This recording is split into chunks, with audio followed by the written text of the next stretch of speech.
Ito yung motor ko dati. Hanggang ngayon naman. Tinawag ko tong Kawasaki Yamada. Ito yung Barako 1. Binili ko ng 2004. Ayan siya. Binabayay ko pa rin naman yan hanggang ngayon.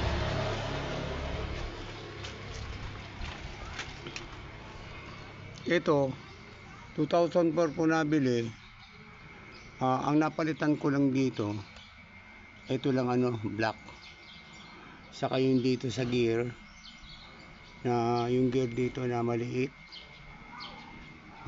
na pungkal yung gear nya. Saka timing chain, yun lang. Ang napalitan dito, yung mga gulong sa sprocket talaga napapalitan yan. Inabot na rin to ng halos 22 years. Pero ginagamit ko pa. Gusto ng mga anak ko, palitan na. Kaya kumuha ako ng bago. Ang tinawag ko dito sa motor na to Kawasaki Yamada. Ito yung dati kong motor na Kawasaki Yamada. Ayan o.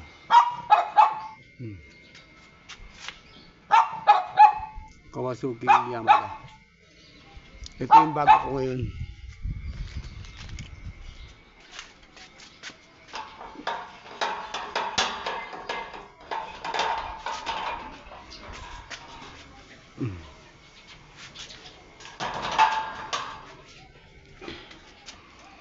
Ito yung bago ko ngayon, yan o. Barako 3. Kakukuha lang kahapon. Ang presyo nito 106,500. Tapos umabot ng 110,000 kasi kasama na pagpaprocess ng papel. Sila maglalakad sa LTO. Ito, Barako 3 na to. Yan.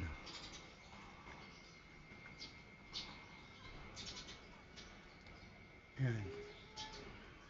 Wala siyang karburador. Wala siyang karburador.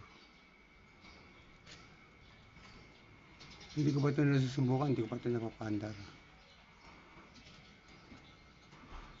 Electric to? Start. Electric start. Tapos ang spark plug niya ito. Dalawa. Yan o. Ito.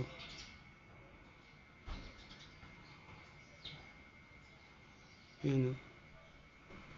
Spark plug to Sabi nila doon spark plug. Tapos meron pang spark plug dito. Pari dalawang spark plug niya.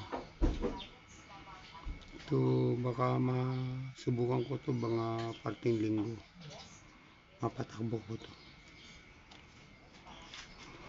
Ito siya.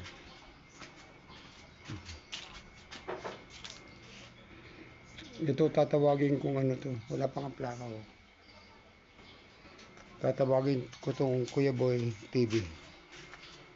Kaya yung isa, yung YouTube channel ko, isang Kawasaki Yamada, yun. Nasa kabila yung bago. Ito, Kuya Boy TV. Yun ang una kong YouTube channel, pangalan, Kuya Boy TV. Ngayon, siguro bago ko maikabit ito, mga kulang-kulang 2 buwan. Kasi kukunan pa ito ng sidecar, tapos intayin pa yung ORCR. Yung ORCR dito, matagal na i-release siguro. Ganyan sila Minsan, naabot nga ng kalahating taon. Ang problema noon, pwede na ibabiyahe mo kahit wala pang ORCR, patat may permit. Ngayon, hindi na pwede. Kailangan may ORCR ka. Yan ang patakaran ngayon.